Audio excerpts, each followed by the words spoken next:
Hey, I'm Tyler. This is my dog Mose, just taking him out for a bit. We're in my 67 Bug. And if you own a guardian dog, he's a Great Pyrenees. They are like having teenagers. Anyway, great dogs, but they have a mind of their own. He listens to me about 85% of the time, so I like him. But I wanted to share the importance of kefir grain health and what to do and what to avoid. There's 7 things I want to talk about. And the grains, they just need to be nurtured a little bit. They'll do their thing. They'll take care of themselves. But just like my dog Mose, he needs to be walked, fed, watered. They need something similar. So, first thing when talking about health of kefir grains is making sure that they have fresh milk, whatever that is for you. It can be coconut milk or soy milk. I do believe you'll need to put them in an animal milk at some point, but I've never done coconut or soy milk. It's just preference, but that is an option. I know there's vegan people out there that's important to them, so there you go.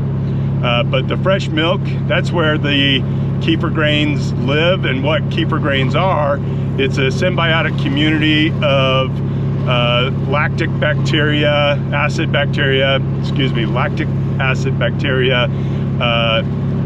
acetic acid bacteria, and yeast that all decided to say, hey, let's build this community together, and if we give an amazing byproduct to these people, they'll keep us alive. And not only that, it grows, it thrives, and you just gotta feed it give it some fresh milk to do that. So with that, the milk can be skim milk, it can be 2%, 3% whole, that's what I use. Raw milk, I use that occasionally, and it can be cow, goat, sheep, maybe even tiger milk. I don't know that I'd want the job of milking a tiger, but it can be animal milk, right? So give it a go. Choose your milk and just throw some grains in there and take care of them. So that's the first thing. We got to give them fresh, good. They like fat. I do put cream in. Sometimes I do just cream. I don't put cream in all the time, but I do at times put them just in cream. They do like that fat. I think it does benefit them significantly. Number 2, so first one is fresh milk. Number 2, watch the temperature. So temperature is in Fahrenheit, that's 68 to 78 degrees is good range. Celsius, that's 20 to 25 degrees Celsius. So temperature matters. When it's too cold, it slows them down. So if you're overproducing your kefir and can't keep up, put your grains in milk in the fridge, and they'll just sit tight. And I have other videos where I show my rotation, and if I have too much kefir, like I'm not keeping up for some reason, I usually not my problem, because even Mose loves to drink it. But in colder temperatures, they do slow down. Right, buddy? In hot temperatures, what happens is they over-process. It can actually deactivate the cultures if it's too hot. You'll get significant separation of curds and whey. It's not good for them. It'll stress them out. So be careful of that. I know when we just have them in our homes, on the counter, and different seasons, there'll be fluctuation in temperature, and so just kind of be aware that will impact the production and the health even of the grain. So watch your temperature. Now the third thing I want to discuss is fermentation time, because we got busy lives. This thing doesn't take a lot of maintenance. You just got to watch it. But man, you could see it at night and say, oh, I'll process that in the morning. I know this has happened to me. And then in the morning, it goes from looking really nice to having curds on top, whey on bottom, significant separation. And it's not that that's necessarily bad, but your grains are kind of starving out at that point. So take them out, get them into some fresh milk, and make them happy again. So fermentation time, you're gonna have to figure that out. Again, there's variables, but just watch it. I would watch it about every 12 hours, because again, this thing can just take off on you like that. Right, buddy? So fermentation time. Then feed, coming back to fresh milk. So we gotta take them out. They're done fermenting the milk, and now we gotta take them out and put them back in fresh milk. So this is, in some of my videos, I show myself straining my milk in a mesh, a metal mesh that is stainless steel, and we'll talk about that in a minute. But I put the whole jar through a strainer, because you'll have grains at the top, you'll have grains sometimes in the middle, and you'll have grains at the end. And so then I'm taking all those grains out and I'm sorting it if it's coming into our next one, which is ratio. So we got to keep them fed, and then we need our ratio to be a good ratio, because if we have too many grains in it, then that could be a problem. I mean, problem maybe not. It's just gonna go fast. So we want the grains to stay fed, so the process time can go really quickly. So I encourage you to take them out, put them in multiple jars, and then try to share them, sell them, whatever you're going to do with them. But ratio does matter. It's said that a tablespoon per cup of milk, or maybe it's a teaspoon, I don't know, because I don't follow it. And I know that we have different measuring systems.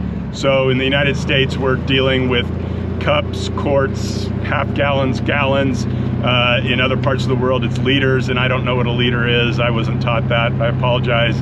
But anyway, I deal in 2-quart jars, which is is about a half a gallon, almost exactly a half a gallon, because there's 4 quarts in a gallon, right? So for me, I just kind of eyeball it. I got a good group of grains. I throw them in.